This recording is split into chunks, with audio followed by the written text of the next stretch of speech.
നല്ല താക്കീത് ഇങ്ങനെ കൊടുത്താൽ, നല്ല വാണിങ് കൊടുത്താൽ ഈമാനുള്ളവർക്ക് പേടിയാകുന്ന പറഞ്ഞത്. സയദ്ദക്കറു മൻ യഖ്ശ.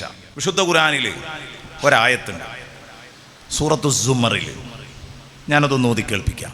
നാളെ പരലോകത്ത് ചെല്ലുമ്പം നേരെ ചൊവ്വേ ജീവിക്കാതെ ജീവിതം വളഞ്ഞ വഴിയിലൂടെ മുന്നോട്ട് കൊണ്ടുപോയ ആളുകൾ നാളെ ഖേദിക്കുമെന്ന് പറയുന്നുണ്ട് അല്ലാഹു തആല. അവർ എല്ലാ തരത്തിലും പാപ്പരായിരിക്കും അവർ.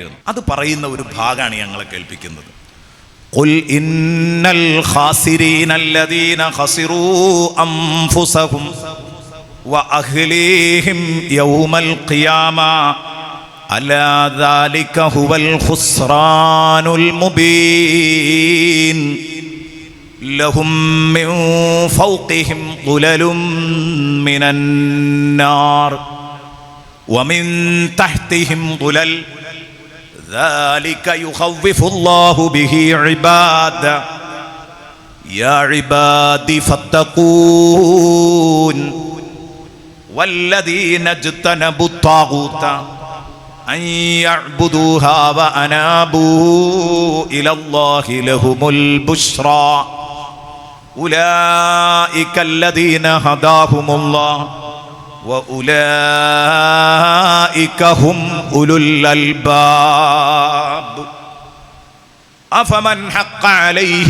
كلمة العذاب أفأنت تنقذ من في النار لكن الذين اتقوا ربهم لهم غرف من فوقها غرف مبنية تجري من تحتها الأنهار وعد الله لا يخلف الله الميعاد. സുബ്ഹാനല്ലാഹ്. പടച്ചോനെ പേടിയുള്ളവർ വഅള് കേട്ടാൽ നന്നാവുമല്ലോ. ഈ ഒരായത്ത് മാത്രം ഒന്ന് പറഞ്ഞുതരാം. നന്നാവുമല്ലേ നമ്മളൊന്ന് നോക്കുക. നന്നായിട്ടില്ലെങ്കിൽ അതിൻ്റെ അർത്ഥം നമുക്ക് ഈമാൻ ഇല്ല, പടച്ചോനെ പേടിയില്ല എന്നാണ്. ഈ ആയത്ത് വല്ലാത്തൊരായത്താണ്. ഇതുപോലെ നൂറുകണക്കിന് ആയത്തുകളുണ്ട് ഖുർആനിൽ. എനിക്ക് ഓർമ്മ വന്ന ഒരു ഭാഗം അങ്ങോട്ട് മറച്ചു, അത് പറഞ്ഞു എന്ന് മാത്രം. ഇഷ്ടം പോലെ ഉണ്ട്. ഇതുപോലെ ബിശാറത്തും ഇൻദാറും സുവിശേഷവും താക്കീതും ധാരാളം നടക്കുന്നുണ്ട്. രണ്ടുമുണ്ട്. ഇൻഷാ അല്ലാഹ് നമ്മൾ പറയാം. എന്താ പറയുന്നത്? ഖുൽ ഇന്നൽ അവ്വലീന ഖുൽ ഇന്നൽ ഖാസിരീന. നബിയെ, തങ്ങൾ ഈ ജനത്തിനു മുമ്പിൽ അനൗൺസ്മെന്റ് ചെയ്യണം. നബിയോട് പറയാ, തങ്ങൾ അനൗൺസ് ചെയ്യണം. ഖുൽ, ഉറക്കെ പറഞ്ഞോളണം, വിളിച്ചു പറയണം. ഇന്നൽ ഖാസിരീൻ, തീർച്ചയായും പാപ്പരായവർ. കച്ചവടം ചെയ്തിട്ട് നഷ്ടം വന്ന ആളുകളുണ്ട്, അവരെ പറ്റി എല്ലാ ഖാസിരീൻ എന്ന് പറയാം. മഹാന്മാരായ മുഫസ്സിറുകൾ പറയുന്നുണ്ട്. ഖുസ്റാൻ എന്ന് പറഞ്ഞാൽ പാപ്പരാകുകയാണ്. അതായത് നമ്മളെ നാടൻ ഭാഷയിൽ പറഞ്ഞാൽ പൊട്ടിപ്പാളീസാകുക എന്നറിയില്ലേ, കച്ചവടം. അതായത് ഇറക്കിയ മുതൽ പോലും കിട്ടാതെ ലാഭമില്ലാഞ്ഞാലും നമ്മൾ നഷ്ടാന്ന് പറയും. പക്ഷെ അതല്ല, ഇറക്കിയ മുതൽ മൊത്തങ്ങ് പോയി പൊട്ടി പാപ്പറായി. നമ്മൾ പൊട്ടിപ്പാളീസായി പാപ്പറായി എന്നൊക്കെ പറയും. ആ രൂപത്തിൽ പാപ്പരായി പോയത് ആരാന്നറിയോ? ജീവിതത്തിൽ പൊട്ടിപ്പാപ്പരായി പോയത് ആരാണെന്ന് അറിയോ നിങ്ങൾക്ക്? ഈ ഉമ്മത്തിനോട് നബിയെ തങ്ങൾ വിളിച്ചു പറയണം. അല്ലദീന ഖസിറു അൻഫുസഹും വ അഹ്ലീഹിം യൗമൽ ഖിയാമ. അല്ലദീന ഖസിറു അൻഫുസഹും, അവർ സ്വന്തത്തിന് നഷ്ടം വരുത്തി വെച്ചവരാണ്. വ അഹ്ലീഹിം, അവരുടെ കുടുംബത്തിനും നഷ്ടം വരുത്തി വെച്ചവരാണ്. യൗമൽ ഖിയാമ, ഉയർത്തെഴുന്നേൽപ്പു നാളിലെ, അന്ത്യദിനത്തില് സ്വന്തത്തിനും കുടുംബത്തിനും നഷ്ടം വരുത്തി വെച്ചവരാരാണോ അവരാണ് പാപ്പരായവർ. ദുനിയാവിൽ ഒരു പക്ഷേ 2 കോടിയുടെ ബിസിനസ് തുടങ്ങിയിട്ടുണ്ടാകും, അത് പൊട്ടിപ്പോയിട്ടുണ്ടാവും. അള്ളാഹുവിൻ്റെ ഭാഷയിൽ അവർ പാപ്പറല്ല. യഥാർത്ഥ പാപ്പർ ആരാണ്? പരലോകത്തെത്തുമ്പോൾ തൻ്റെ കുടുംബത്തിൻ്റെയും കാര്യത്തിൽ എല്ലാ നഷ്ടവും അവൻ വരുത്തി വെച്ചിരിക്കുന്നു. തനിക്കും തൻ്റെ കുടുംബത്തിനും മഹാനഷ്ടം വരുത്തി വെച്ചവൻ ആരാണോ അവനാണ് പാപ്പറായത്, അവനാണ് പരാജയപ്പെട്ടത്. സുബ്ഹാനല്ലാഹ്, സുബ്ഹാനല്ലാഹ്. എൻ്റെ പ്രിയപ്പെട്ട സുഹൃത്തുക്കളെ ഒന്ന് ആലോചിച്ച് നോക്ക്. എന്താണ് ഈ കുടുംബത്തിന് നഷ്ടം വരുത്തി എന്ന് പറഞ്ഞാൽ? നമ്മളാണ് നമ്മളെ കുടുംബത്തിലെ നാഥൻ, അല്ലേ? നമ്മളാണ് കുടുംബത്തിലെ കുടുംബനാഥൻ. എൻ്റെ വീട്ടിൽ ഞാനാണ് എൻ്റെ വീട്ടിൽ കുടുംബനാഥൻ. നിങ്ങളൊക്കെ നിങ്ങളുടെ വീട്ടിൽ കുടുംബത്തിലെ ഓൾ ഇൻ ഓളാണ്, എല്ലാമാണ്. നിങ്ങളുടെ വാക്കാണ് അവിടെ അന്തിമം. ശരിയാണ്. പക്ഷെ എൻ്റെ ചോദ്യം, ആ കുടുംബത്തിനകത്ത് നമുക്കും നമ്മുടെ കുടുംബത്തിനും നഷ്ടമുണ്ടാക്കുന്ന, നാളെ പുനരുത്ഥാന ദിവസത്തിൽ നഷ്ടമുണ്ടാക്കുന്ന പ്രവൃത്തികളാണോ നമ്മൾ നമ്മളെ വീട്ടിൽ ചെയ്തുകൊണ്ടിരിക്കുന്നത്, അതോ ലാഭം ഉണ്ടാക്കുന്നതോ? ഒറ്റയ്ക്കിരുന്നൊന്ന് ആലോചിച്ച് നോക്കൂ. നമ്മളെ വീട്ടിലുള്ളവർ നമ്മുടെ ഭക്ഷണം കഴിച്ച്, നമ്മുടെ ചെലവ് കഴിച്ച്, നമ്മുടെ വീട്ടിൽ ജീവിക്കുന്ന ആളുകൾ നേരത്തിന് നിസ്കരിക്കുന്നില്ല, നിസ്കാരം ഖളാ ആക്കുന്നവരും നഷ്ടപ്പെടുത്തുന്നവരുമാണ്. നോമ്പ് കൃത്യമായിട്ട് അനുഷ്ഠിക്കുന്നവരല്ല. നമ്മളെ കുട്ടികളും മക്കളും സുബഹിസ്കരിക്കാതെ കിടന്നുറങ്ങുന്നവരാണ്. നമ്മുടെ പെൺമക്കള് ഔറത്ത് മറക്കാതെ നടക്കുന്നവരാണ്. ദീനീ ചിട്ടകളൊക്കെ ഉപേക്ഷിച്ചവരാണ്. നമ്മുടെ പെണ്ണ് അവളൊരു മാപ്പിളയാണെന്ന് തോന്നുകയില്ല. ഈ ഒരു അവസ്ഥയിലൊക്കെ ആണെങ്കിൽ നമുക്ക് മാത്രമല്ല നഷ്ടം വരുത്തി വെച്ചത്, കുടുംബത്തിനും നഷ്ടം വരുത്തി വെച്ചിട്ടുണ്ട്.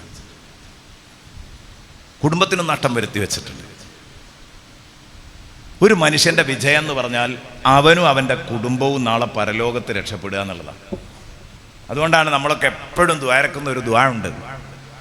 എത്ര ഹൃദ്യമായൊരു പ്രാർത്ഥനയാണത്. റസൂലുള്ളാഹി സ്വല്ലല്ലാഹി അലൈഹി വസല്ലമ തങ്ങൾ നിരന്തരമായിട്ട് ദ്വാ ചെയ്യാൻ പഠിപ്പിച്ചു. മാത്രമല്ല, സൂറത്തുൽ ഫുർഖാന്റെ അവസാന ഭാഗത്ത് അള്ളാഹു പറയുന്നുണ്ട്, 2 ദ്വാ ഡയലി ഒരു മനുഷ്യൻ പതിവാക്കണം. ഒന്ന്, റബ്ബന സ്രിഫ് അന്ന അദാബ ജഹന്നം ഇന്ന അദാബഹ കാന ഖറാമ ഇന്നഹാ സാഅത്ത് മുസ്തഖറം വ മുഖാമ.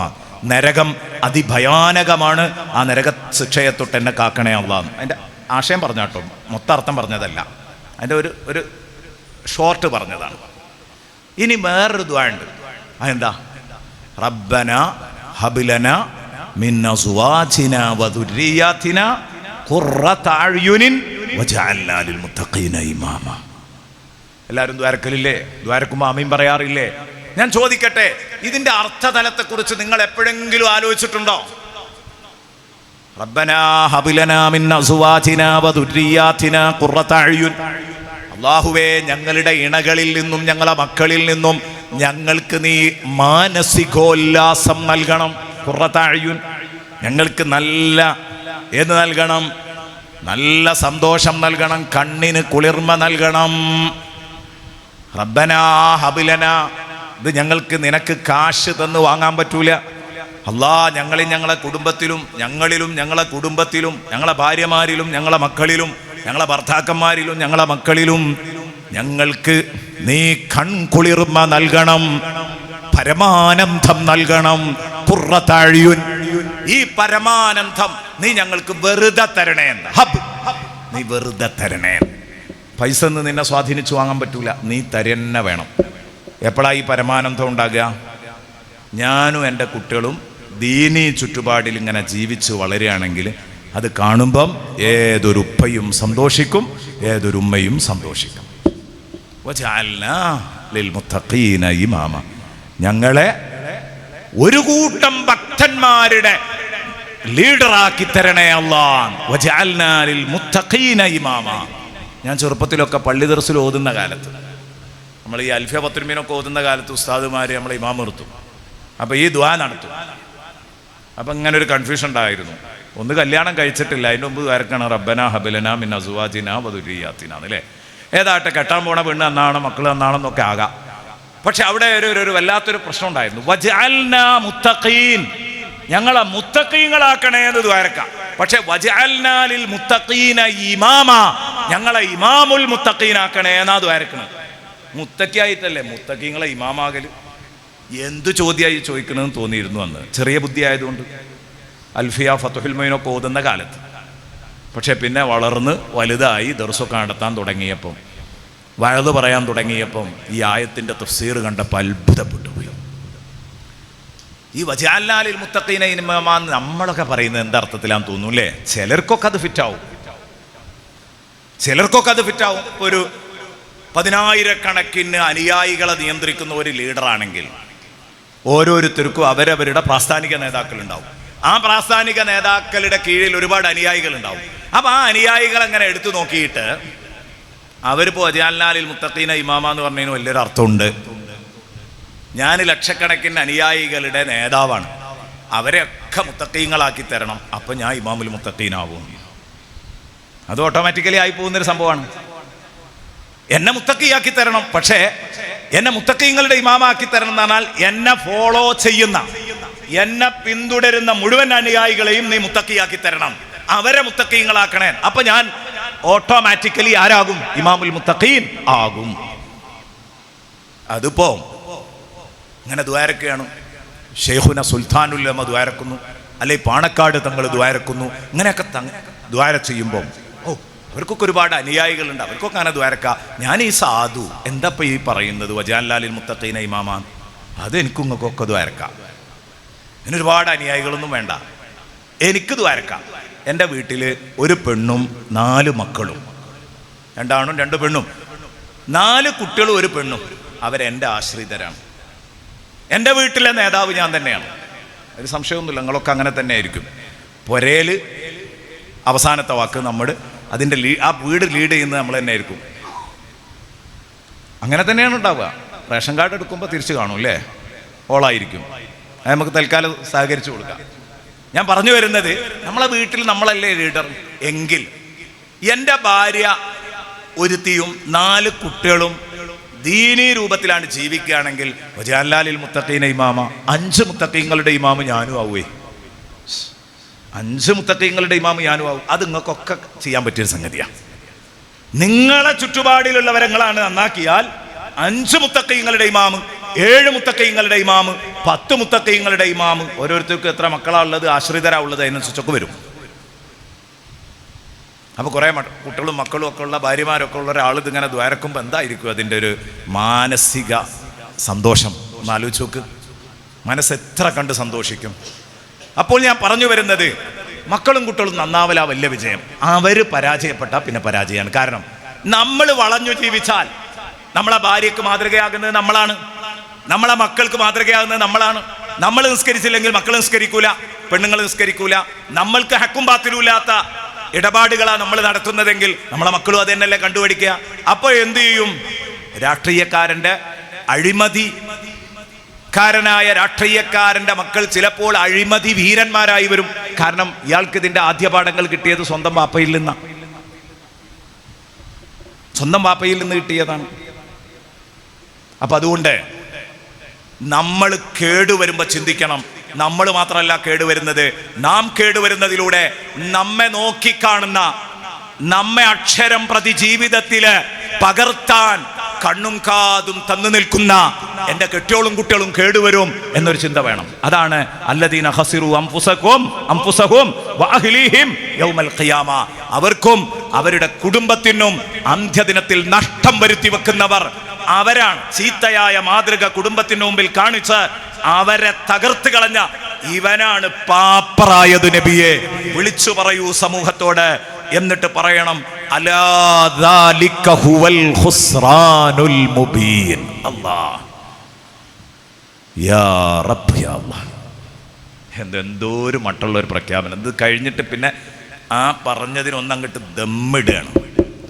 അലാ, അറിയുക, കേൾക്കൂ. അലാ, ചെവി തുറന്ന് കേൾക്കണേ. ദാലിക ഹുവൽ ഖുസ്റാനുൽ മുബീൻ. സ്വന്തത്തിനും മക്കൾക്കും പരലോകത്ത് നഷ്ടം വരുത്തുക എന്ന ഈ ഒരു പ്രക്രിയയുണ്ടല്ലോ, ഇതാണ് ലോകത്ത് ഏറ്റവും തെളിഞ്ഞ പാപ്പരത്വം.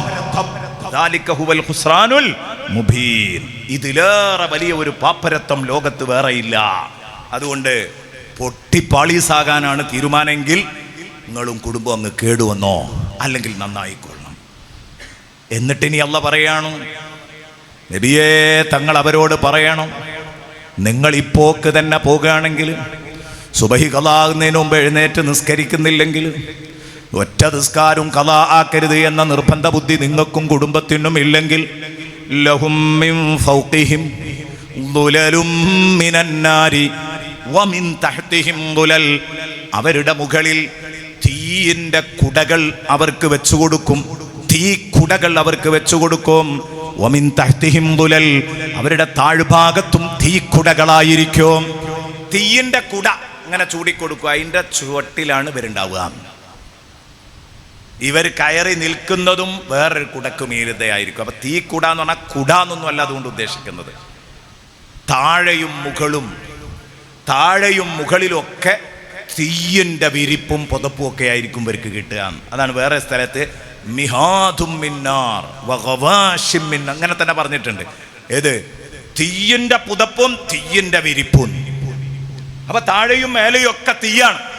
ആ തീയിനുള്ളിലിട്ടിട്ട് അവരെ കാച്ചിയെടുക്കും. നരകത്തെ പറ്റിയാണ് പറയുന്നത്. കേട്ടിട്ട് ഭയം ഉണ്ടെങ്കിൽ നന്നായിക്കോ. സഹിക്കാൻ പറ്റുമോ? നമ്മളെ ആ റൂമ് ജനവാതിലും വാതിലും ഒക്കെ അടച്ചിടുക. എന്നിട്ട് AC ഇട്ട് കിടന്നുറങ്ങുമ്പോൾ AC കറണ്ടൊന്നും അങ്ങോട്ട് പോയാൽ അതിൻ്റെ അവസ്ഥ എന്തായിരിക്കും എന്ന് ആലോചിച്ച് നോക്ക്. അതൊന്നും ആലോചിച്ച് നോക്ക്. ഫാനില്ല, ഒരു ജനവാതിൽ പോലും ഇല്ല, അടച്ച റൂമിൽ ഇങ്ങനെ കിടക്കുകയാണെങ്കിൽ എന്തായിരിക്കും എൻ്റെ ഹാല്? എന്നാൽ അതോടൊപ്പം ആ റൂമിൻ്റെ ഏതെങ്കിലും ഒരു മൂലയിൽ വെറുതെ ഇങ്ങനെ പുകയിട്ടിട്ടുണ്ടെങ്കിലോ, പുക, തീയല്ല, അവിടെയാണ് എന്ത് ചെയ്യുന്നത്? മുകളിൽ തീയ്, താഴെ തീയ്, മുകളിൽ തീക്കുട, താഴെയും തീക്കുട, വിരിക്കാൻ തീയ്, പുതക്കാൻ തീയ്, തിന്നാൻ തീയ്, കുടിക്കാൻ തീയ്, ഇതൊക്കെ പറയുന്നുണ്ട്. പറയാൻ സമയമില്ലാത്തതുകൊണ്ടാണ് ഒക്കെ വ്യത്യസ്തമായിട്ട് പറയുന്നുണ്ട്. ഈ ഒരവസ്ഥയിൽ നിങ്ങൾ പടച്ചോനെ പേടിക്കുന്നില്ലേ? സുബ്ഹാനല്ലാഹ്. താഴെയും മേലെയും അവരെ തീയിലിട്ട് കരിക്കും എന്ന് പറഞ്ഞിട്ട് അല്ലാഹ് പറഞ്ഞു, ദാലിക യുഖവ്വിഫുല്ലാഹു ബിഹി ഇബാദ. ഇതുകൊണ്ടാണ് അല്ലാഹു അവന്റെ അടിമകളെ വാൺ ചെയ്യുന്നത്, ഭയപ്പെടുത്തുന്നത്. ഭയപ്പെടുത്താൻ പറ്റിയൊരു വിഷയം തന്നെയാണ് ഈ പറഞ്ഞത്. ഇത് കേട്ടിട്ട് പേടിക്കാത്തവരുണ്ടെങ്കിൽ പിന്നെ ഓല അള്ളാന്റെ അടിമകളല്ല. അള്ളാന്റെ അടിമകളെ ഭയപ്പെടുത്തുന്നത് ഈ നരകം പറഞ്ഞിട്ട് തന്നെയാണ്. ദാലിക യുഖവ്വിഫുല്ലാഹു ബിഹി ഇബാദ. ഇതുകൊണ്ടാണ് അള്ളാഹുവിന് അവന്റെ അടിമകളെ ഭയപ്പെടുത്താനുള്ളത്. അതുകൊണ്ട് യാ ഇബാദി ഫത്തഖൂൻ, യാ ഇബാദി ഫത്തഖൂൻ, എൻ്റെ പ്രിയപ്പെട്ട കൂട്ടുകാരെ, എൻ്റെ അടിമകളെ, ഫത്തഖൂനി, നിങ്ങൾ എന്നെ പേടിക്കണേ. എൻ്റെ അടിമകളെ, നിങ്ങൾ എന്നെ ഭയപ്പെടണേ. അല്ലാഹു തആല എന്നോടും നിങ്ങളോടും പറയാം, നിങ്ങൾ എൻ്റെ അടിമകളാണെങ്കിൽ, ചെകുത്താന്റെ അടിമകളല്ലെങ്കിൽ, സാഹചര്യങ്ങളുടെ അടിമകളല്ലെങ്കിൽ, ചേരയെത്തുന്ന നാട്ടിൽ പോയാൽ നടുക്കണ്ടം തിന്നണം എന്ന മുദ്രാവാക്യം വിളിക്കുന്നവരല്ലെങ്കിൽ, നിങ്ങൾ ഞാൻ പറഞ്ഞത് കേൾക്കുന്നവരാണെങ്കിൽ, യാ ഇബാദി ഫത്തഖൂൻ, എൻ്റെ അടിമകളെ, നിങ്ങൾ എന്നെ ഭയപ്പെടണേ, ഞാൻ പറഞ്ഞതനുസരിച്ച് ജീവിക്കണേ. നിസ്കരിക്കണം, നോമ്പ് നോൽക്കണം, ഖുർആൻ ഓതണം, ഹജ്ജ് ചെയ്യണം, സക്കാത്ത് കൊടുക്കണം, അരുതായ്മകളിലേക്ക് പോകരുത്, ഗീബത്ത് പറയരുത്, കളവ് പറയരുത്, ഹക്കും ബാത്തിലും ഇല്ലാതെ ജീവിക്കരുത്, വ്യഭിചരിക്കരുത്, മദ്യപിക്കരുത്, ഇങ്ങനെ പറയാം. അള്ളാഹു നമ്മളെ നന്നാക്കി തരട്ടെ.